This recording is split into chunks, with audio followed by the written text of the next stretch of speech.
others, he often says, okay, if you have to be selfish, at least be selfish in a smart way.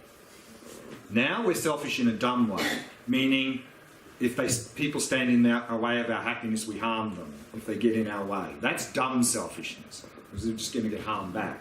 Smart selfishness is understanding that our happiness is a little bit dependent on the people around us. So if we help the people around us, they're more likely to help us.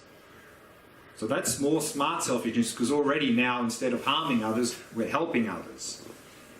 And as we saw here, we should not stop doing good things for others because we notice we've got a selfish motivation. Because otherwise, we'll never start helping others. Because I think at our level, whenever we do anything good, there's always some element of selfishness there at some level.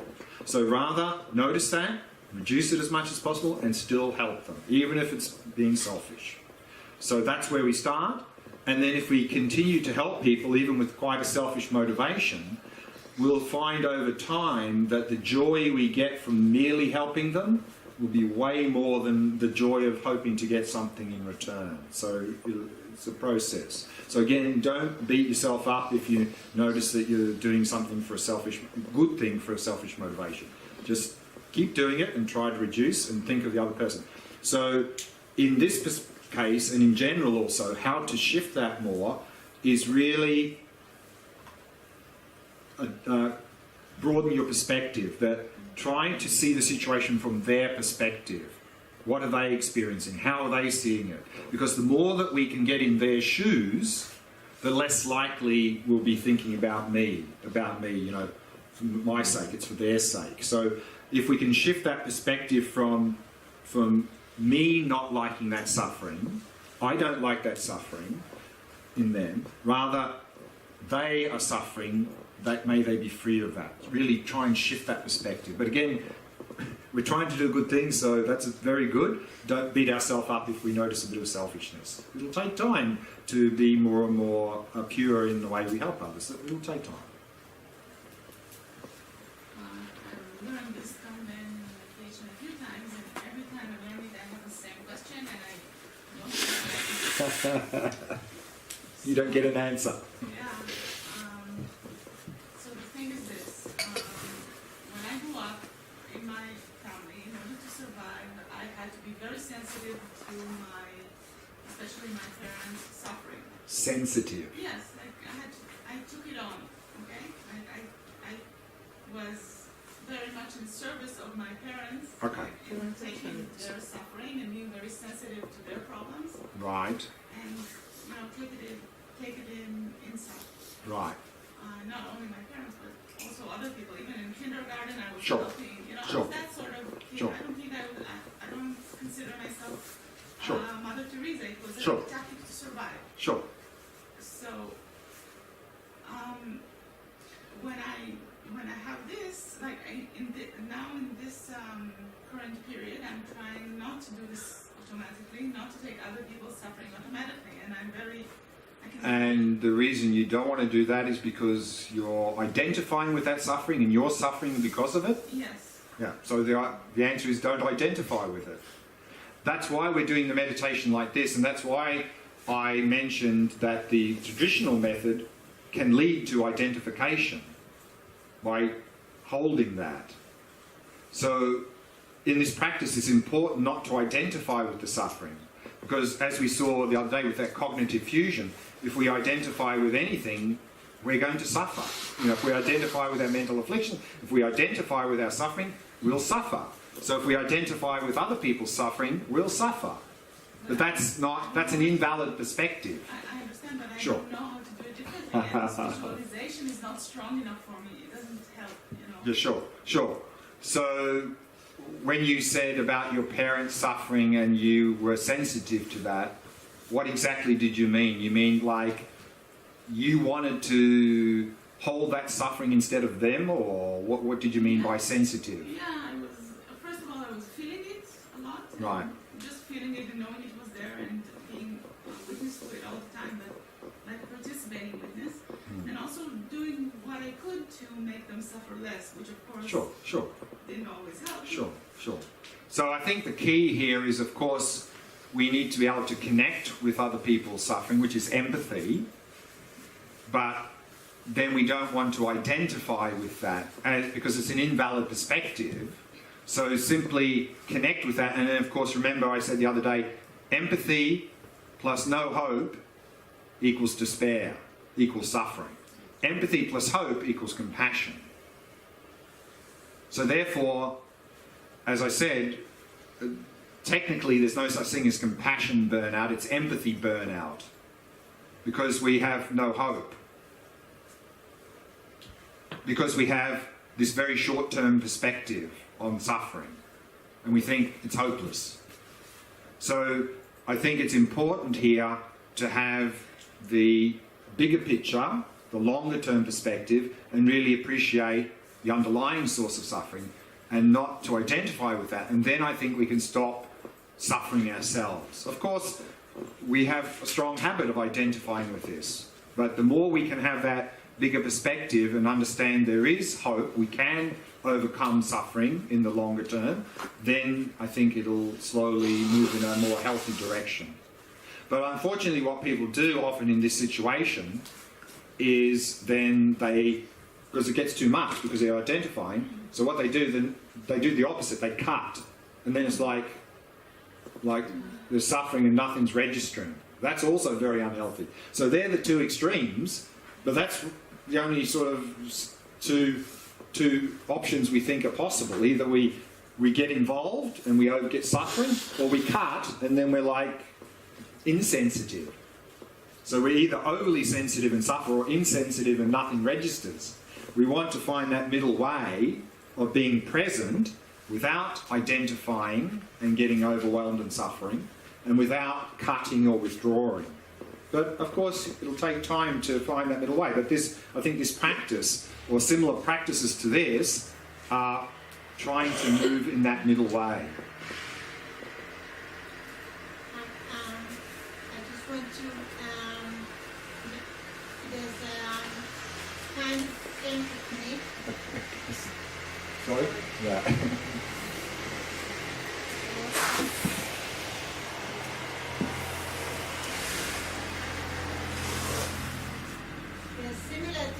Maybe it's done Glen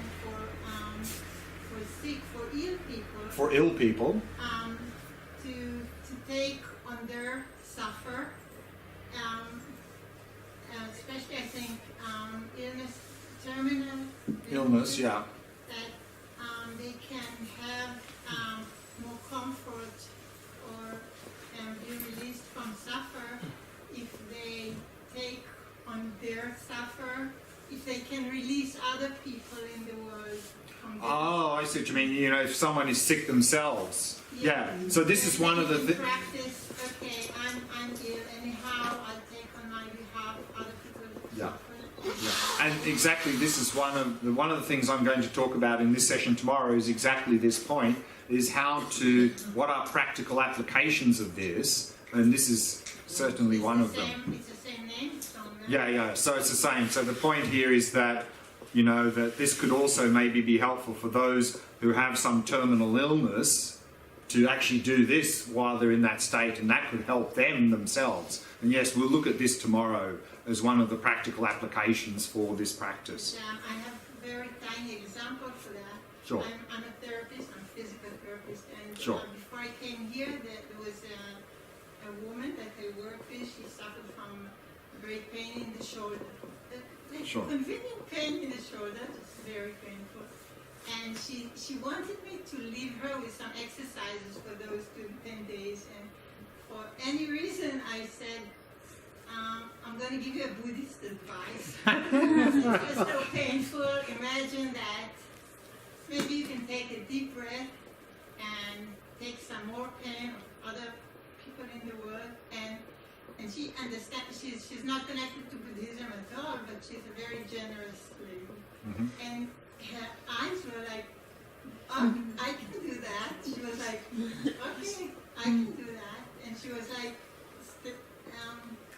her posture was suddenly like open. Yeah, there's a number of things to talk about in that in that context, and we'll talk about that tomorrow afternoon. It was a very, very helpful point. I actually have the flip side, the flip question to what she was asking. Sure.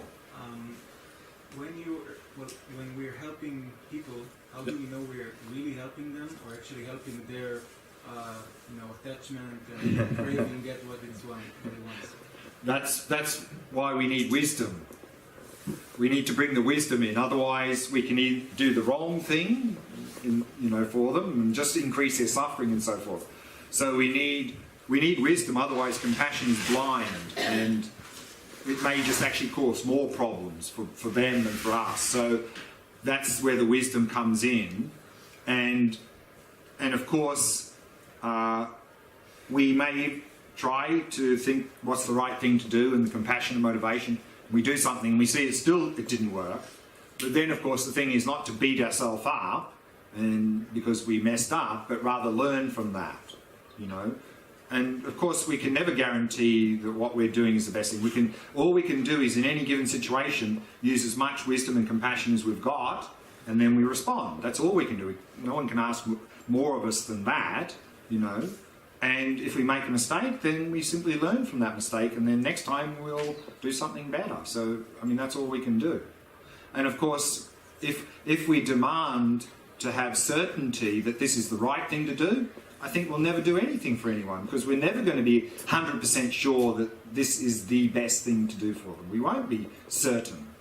But all we use is wisdom and compassion as much as we got, and then we respond. That's all we can do.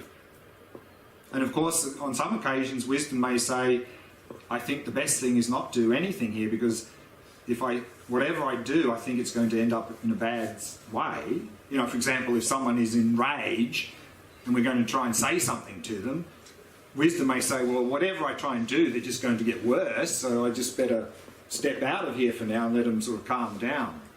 So it could be the best thing to do is to do nothing in cases like that. Last question, then we'll break. It's not completely about meditation. Sure. In my daily life, most of the people I know are all suffering, but as well they're doing something that's not ethic. Not unethical. Yeah, unethical. And Sure. it kills me No. from the inside. And Yeah. I just I'm compassionate, and I'm ethical, and I have hope, but I find that every time that I try to speak about this matter, every time I try to, because I'm not going to accept it, because I don't believe it. Sure. But I try to communicate this, and almost everyone are like this. Yeah. This is a very important subject. And Sure. Seriously, it's killing me, but Sure. I don't know how to communicate without them being like this. Yeah. Two things that come to mind. One is we shouldn't force anything onto anyone, because we don't like things being forced onto us, even if it's the best thing for us. Usually we reject. So what we don't want to do is then now become more forceful. That'll be counterproductive. So that's one thing we don't want to do. Secondly is that we can't change people. All we can do is be a positive influence on them. Whether they change or not is up to themselves. All we can do is be a condition for that transformation. We can't be the cause. We can only be a condition. Otherwise, we'll get frustrated. And the other thing is that we're often faced with these difficult situations, and unfortunately, often these difficult situations are with family members. And so, if there's someone we just met once, then we can just say, well, see you later, and be gone. But often it's either work colleagues or family members. We can't do that. But then we have to use wisdom again. If we're very strong, and then we can simply stay in that situation and keep slowly chipping away without forcing, slowly, and probably over time something will shift, but it may take a long time. And one of the best things to do in this case is lead by example. And then they can see that, that your life is much improving. So then they may ask you, what are you doing? If we're not that strong, then wisdom will say, there's no point in me being constantly in this environment because it's just overwhelming me in a negative way, and I'm probably going to react in a negative way to them, and it'll get worse. So wisdom will say then, okay, I need to step back a bit, but again, if it's family or something in a situation you can't run away, at least give yourself some physical space from them. We're not talking about running away from them, but give yourself a little bit of space from that. Otherwise, you're just going to get overwhelmed. And while you're giving yourself some space, we can keep working on ourselves to strengthen ourselves with wisdom and compassion. And then later we can be more go into that situation and really be present and not get overwhelmed. Because if we're just getting overwhelmed in a negative way, there's no point in continuing to go into that situation. So we need to do what's called strategic withdrawal. We're not running away, of course. Okay. Time for a tea break, so let's take a tea break, and then 3:45 again the yoga session. Come back at 5 o'clock and we'll go back into this stillness in motion practice.